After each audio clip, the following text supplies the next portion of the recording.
In this guide, I'm going to show you how to load a virtual game card on Nintendo Switch 2. This is Miguel from JustBoz, and before we get into this guide, make sure to like the video and subscribe to the channel with all notifications on for more content like this. It really does help out the channel and we'd greatly appreciate it. If you have any questions, just ask them down in the comment section below. I'm going to be doing my best to reply to every single comment down there.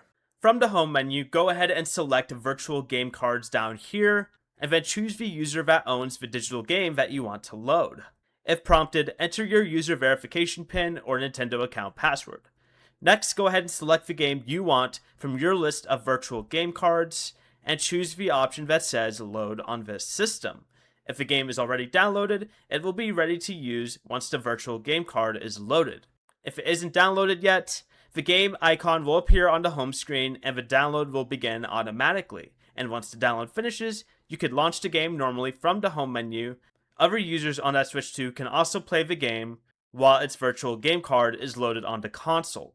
You can load as many virtual game cards onto the console as you want, as long as you have enough storage space for the games. Before you leave, remember to like the video and subscribe to the channel with all notifications on for more content like this. It really does help out the channel and we'd greatly appreciate it. And if you did have any questions, just ask them down in the comment section below. I'm going to be doing my best to reply to every single comment down there. Peace.